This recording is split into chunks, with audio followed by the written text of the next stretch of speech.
नमस्कार दोस्तों, स्वागत है आप सभी का सोशल नोट चैनल पर। दोस्तों, आज हम लोग मार्क्स की जो कुछ रचनाएं हैं उनसे संबंधित प्रमुख तथ्यों को देखेंगे। इसी कड़ी में ये समझने की कोशिश करेंगे कि ये आपका जो टीजीटी आपका एग्ज़ाम होगा या पीजीटी जो एग्ज़ाम है या जीआईसी जीडीसी जो भी अन्य परीक्षाएं अब लगेंगी भविष्य में, उन सभी के लिए ये बहुत ही इम्पॉर्टेंट होगा। चाहे आप यूजीसी नेट का पेपर दे रहे हों, ठीक है, और आदि अन्य कोई परीक्षा की तैयारी कर रहे होंगे, तो इसमें मार्क्स की रचनाएं ज़रूर पूछी जाती हैं और ये प्रमुख रूप से आपको प्रश्नों के रूप में देखने को मिल जाएंगी। तो देखते हैं आज मार्क्स की रचनाओं से संबंधित प्रमुख तथ्यों को। तो इस कड़ी में सबसे पहले हम लोग देखेंगे, इनकी एक रचना है दास कैपिटल, ठीक है, दास कैपिटल के बारे में। और आप लोग से निवेदन है कि इसको नोट डाउन करते जाइएगा क्योंकि बहुत ही इम्पॉर्टेंट है। दास कैपिटल के बारे में देखिएगा तो दास कैपिटल की रचना जो है कब की जाती है, 1867 में, ठीक। दास कैपिटल की रचना 3 खंडों में प्रकाशित होती है, ठीक है। कितने? 3 खंडों में। कभी ये पूछा जाए तो दास कैपिटल की रचना 3 खंडों में होती है, 3 खंडों में होती है, ठीक है ना। तो इसका जो पहला खंड है, इसको ध्यान से देखिएगा।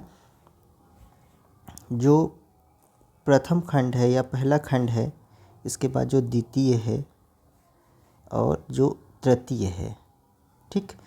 तो पहले खंड की रचना तो आपके मार्क्स महोदय करते हैं, ठीक है, कार्ल मार्क्स के द्वारा किया जाता है, ठीक।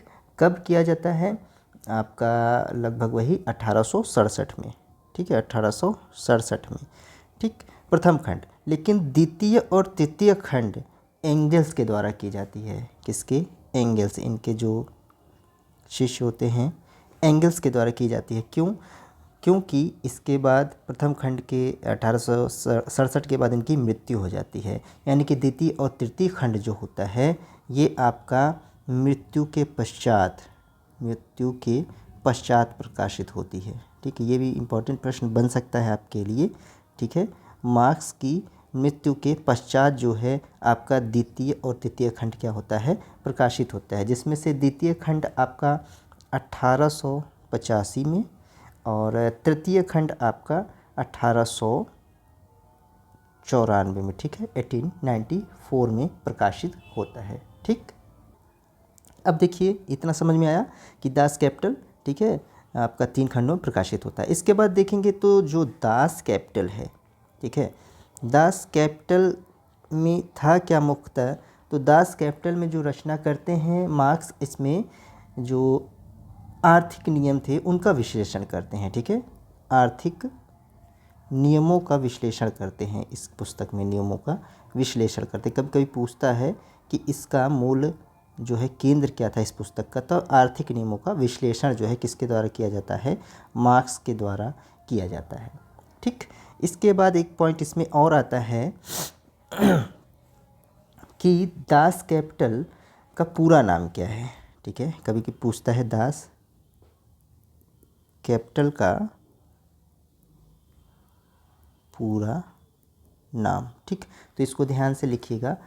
तो दास कैपिटल का पूरा नाम है आपका contribution to the critique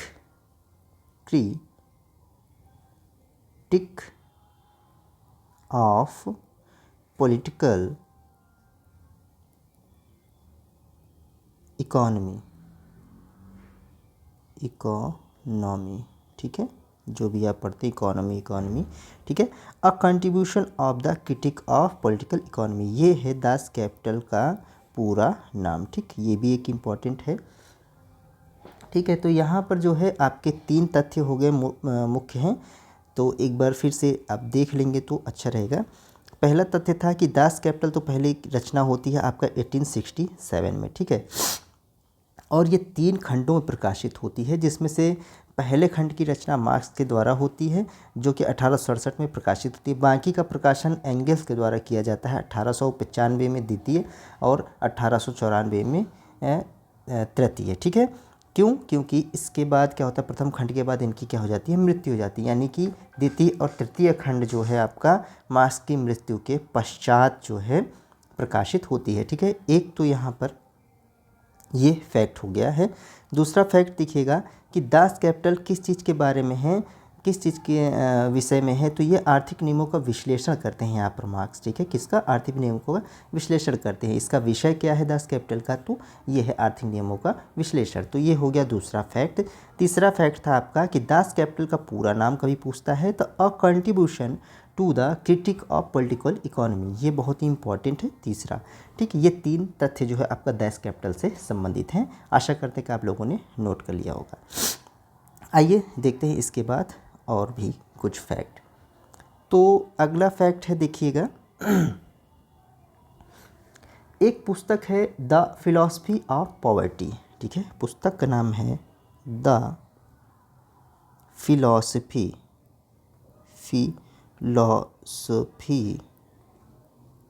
of poverty. ठीक, जो कि प्रकाशित होती आपका 1846 में। ठीक, द फिलॉसफी ऑफ पॉवर्टी है। ठीक है, और ये प्रकाशित होती है किसके द्वारा? ये प्रूधों के द्वारा लिखी जाती है। किसके द्वारा? प्रूधों के द्वारा लिखी जाती है, प्रूधों के द्वारा। इसके जो है जवाब में, एक तरीके से कहें, द फिलॉसफी ऑफ पॉवर्टी के जवाब में, इसके जवाब में मार्क्स रचना करते हैं। मार्क्स एक पुस्तक लिखते हैं। ठीक है, मार्क्स एक पुस्तक लिखते हैं। कौन सी पुस्तक की रचना करते हैं? The poverty of philosophy. ठीक है, कब? 1847 ईस्वी में। ठीक है, ध्यान दीजिएगा, द पॉवर्टी ऑफ फिलॉसफी की रचना करते हैं कौन? मार्क्स। ठीक, द फिलॉसफी ऑफ पॉवर्टी 1846 में प्रकाशित होती है, जो कि प्रूधों के द्वारा रचित है। और इसी के जवाब में, ठीक है ना, किसके? द फिलॉसफी ऑफ पॉवर्टी के जवाब में मार्क्स के द्वारा लिखा जाता है द पॉवर्टी ऑफ फिलॉसफी, जो कि 1847 में प्रकाशित होती है। ठीक है, एक ये फैक्ट हो गया इम्पॉर्टेंट। इसके बाद जो है, अच्छा, द पॉवर्टी ऑफ फिलॉसफी में जो है, इसमें मार्क्स क्या बताते हैं? इसमें ये जो वर्ग के बारे में बात करते हैं ना, मार्क्स जो है वर्ग के बारे में करते हैं, 2 वर्गों की बात करते हैं ना। ये आप लोग जब पढ़ेंगे मार्क्स तो उसमें आपको जानकारी मिलेगी। तो यहाँ पर ये वर्ग की सकारात्मक परिभाषा देते हैं। वर्ग की सकारात्मक परिभाषा देते हैं। इसका विषय ये था, परिभाषा। ठीक, विषय भी जानना जरूरी है। द पॉवर्टी ऑफ फिलॉसफी में ये वर्ग की सकारात्मक परिभाषा जो है मार्क्स के द्वारा दी जाती है। ठीक है, तो ये इम्पोर्टेंट कुछ फैक्ट है इसका। आगे देखिएगा,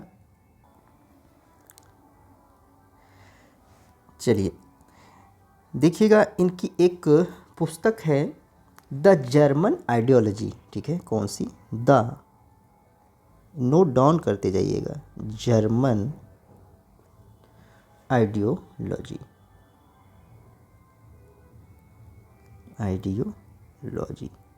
जो कि आपका प्रकाशित होती है कब?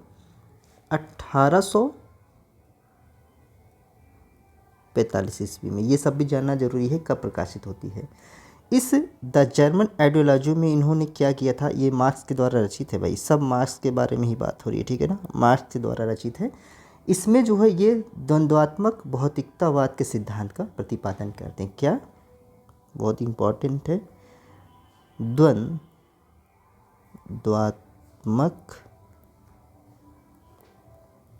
भौतिकतावाद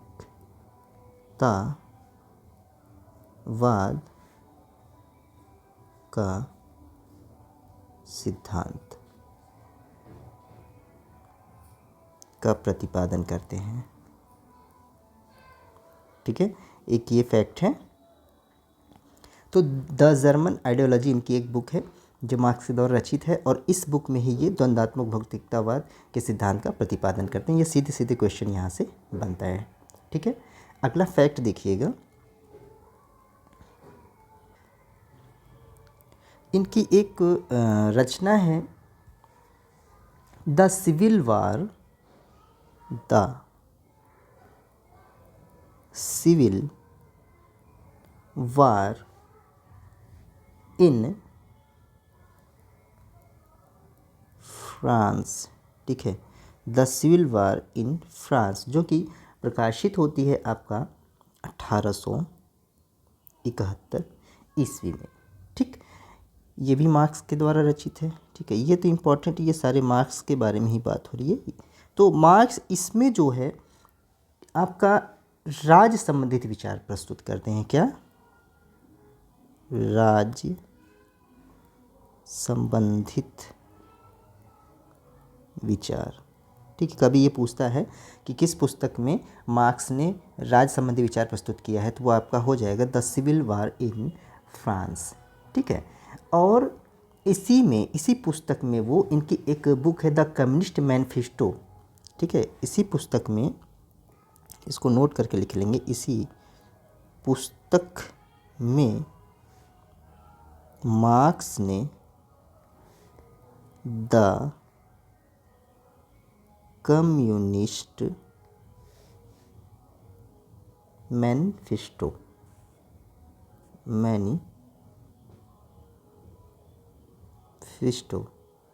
ठीक, जो कि कब प्रकाशित रहती है? 1848 में कम्युनिस्ट मैनिफेस्टो के विचारों का संशोधन भी किया, के विचारों का संशोधन किया। ठीक है, कभी कभी पूछता है कि द कम्युनिस्ट मैनिफेस्टो के विचारों का संशोधन किस बुक में मार्क्स के द्वारा किया गया है, तो वह है the civil war in France. यहाँ भी दो बातें हैं। ठीक है, ध्यान से देख लीजिएगा एक बार, the civil war in France 1878 में जो प्रकाशित होती है, और इसमें मार्क्स जो है राज संबंधित विचारों का प्रतिपादन करते हैं, पहला फैक्ट। दूसरा फैक्ट है, इसी पुस्तक में द कम्युनिस्ट मैनिफेस्टो के विचारों का संशोधन भी मार्क्स प्रस्तुत करते हैं। ठीक है, यहीं पर साथ में ही एक फैक्ट और देखते चलेंगे हम लोग। आइए, कम्युनिस्ट मैनिफेस्टो की बात आई है, तो कम्युनिस्ट मैनिफेस्टो से संबंधित एक विचार हैं, देखिएगा। जो द कम्युनिस्ट मैनिफेस्टो है, द कम्युनिस्ट मैनिफेस्टो, ठीक है, इम्पॉर्टेंट बुक है, प्रकाशित होती है आपका 1848। ठीक, ये इम्पॉर्टेंट, ये सब याद रखिए। इसको जो है कौन रचना करता है? मार्क्स, ये तो पता ही है। इसको जो टेलर महोदय हैं, टेलर, ठीक है, ये इम्पोर्टेंट फैक्ट है, टेलर इस रचना को बाइबिल या कुरान की भांति पवित्र कहते हैं। ठीक है, इसको, किसको? द कम्युनिस्ट मैनिफेस्टो को बाइबिल या कुरान की तरह पवित्र रचना मानते हैं। कौन? टेलर महोदय। ठीक है, ये एक इम्पॉर्टेंट फैक्ट है। देखिएगा, तो ये द कम्युनिस्ट मैनिफेस्टो 1848 में मार्क्स द्वारा जो लिखी जाती है, टेलर इस पुस्तक को या इस रचना को क्या कहते हैं? बाइबिल या कुरान की तरह पवित्र ग्रंथ या रचना मानते हैं। ठीक है, ये भी पूछा जा सकता है कि टेलर ने किस पुस्तक को पवित्र ग्रंथ कहा है। ठीक है, तो वो है कम्युनिस्ट मैनिफेस्टो। ठीक है दोस्तों, तो आइए देखेंगे, एक बार इसका रिवीजन कर लेंगे तो ज़्यादा अच्छा रहेगा। ठीक, फटाफट एक बार रिवाइज कर लेते हैं इसको। ये कुछ फैक्ट्स हैं आपके लिए। तो मार्क्स की रचनाओं संबंधी कुछ प्रमुख तथ्य हैं। पहला हमने देखा है दास कैपिटल, जो कि 1867 में प्रकाशित होती है, और ये 3 खंडों में इसका प्रकाशन होता है। पहला प्रकाशन जो है आपका, प्रथम खंड जब वह जीवित रहते हैं, ठीक है, 1867 में होती है। द्वितीय और तृतीय खंड का प्रकाशन जो है एंगल्स के द्वारा किया जाता है, क्योंकि तब तक उनकी मृत्यु हो चुकी रहती है। तो द्वितीय खंड का 1885 में तथा तृतीय खंड का 1894 में जो है आपका प्रकाशन होता है। ठीक है, दास कैपिटल के बारे में दूसरा फैक्ट था कि यह आर्थिक नियमों का विश्लेषण करता है। दास कैपिटल में मार्क्स क्या करते हैं? आर्थिक नियमों के बारे में विश्लेषण करते हैं, यानी कि इसका विषय यह था। तीसरा इसका फैक्ट था कि दास कैपिटल का पूरा नाम, तो इसका पूरा नाम है a contribution to the critique of political economy.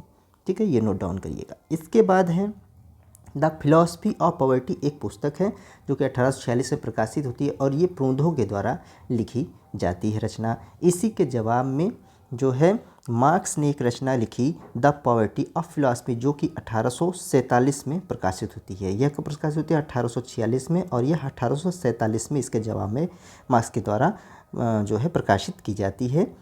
और इसमें ये वर्ग की सकारात्मक परिभाषा देते हैं। कौन? Marks. The poverty of philosophy बहुत ही इंपॉर्टेंट है और ये क्वेश्चन कई बार पूछा हुआ है, इंपॉर्टेंट है, ध्यान रखिएगा। अगला फैक्ट था द जर्मन आइडियोलॉजी के बारे में, जो कि 1845 में आपका प्रकाशित होती है। इसी पुस्तक में द्वंद्वात्मक भौतिकतावाद सिद्धांत का प्रतिपादन करते हैं मार्क्स। ठीक है, इस प्रकार से ये भी रचना इंपॉर्टेंट हो जाती है। एक पुस्तक थी इनकी the civil war in France, जो कि 1878 में प्रकाशित होती है। यहाँ से दो फैक्ट बनते हैं। यह इसमें मार्क्स जो है अपना राज्य संबंधित विचार प्रस्तुत करते हैं, पहला तो, और दूसरा जो इनकी पुस्तक थी द कम्युनिस्ट मैनिफेस्टो 1848 में जो आपकी प्रकाशित होती है, इसमें संशोधन भी इनके द्वारा किया जाता है the civil war in France में। ठीक है, दो फैक्ट यहाँ से भी है। इसके बाद द कम्युनिस्ट मैनिफेस्टो के बारे में ही थोड़ा सा फैक्ट था कि इसकी रचना 1848 में मार्क्स के द्वारा होती है, सब पढ़ा आपने। इसके बाद जो इसमें ये टेलर महोदय जो थे, इस पुस्तक को यानी कि द कम्युनिस्ट मैनिफेस्टो को बाइबिल या कुरान से तुलना करके कहते हैं कि यह बाइबिल या कुरान की तरीके एक पवित्र रचना या ग्रंथ है। ठीक है, ये भी क्वेश्चन सीधे सीधे पूछा जा सकता है आपका टीजीटी, पीजीटी, यूजीसी नेट, कोई परीक्षा होगी तो वहाँ पर ये जो है काफ़ी इम्पॉर्टेंट रहेगा। ठीक है दोस्तों, तो ये एक छोटी सी वीडियो आपके जो भी एग्ज़ाम्स हैं पॉलिटिकल साइंस, राजनीति विज्ञान से संबंधित, ठीक है, वहाँ पर अगर आप किसी भी चीज़ की तैयारी कर रहे हैं और आप राजनीति विज्ञान अगर लिए हुए हैं, ठीक है, तो उस श्रृंखला में आपको ये काफ़ी हेल्प करेगा। ठीक है, तो आप लोग इसको नोट डाउन करिएगा और वीडियो कैसा लगा आप लोग कमेंट ज़रूर करिएगा, लाइक कीजिए, शेयर कीजिए और सब्सक्राइब कीजिए। बहुत बहुत धन्यवाद सभी को इस वीडियो से जुड़ने के लिए। मिलते हैं फिर ऐसी वीडियो के साथ। नमस्कार, जय हिंद।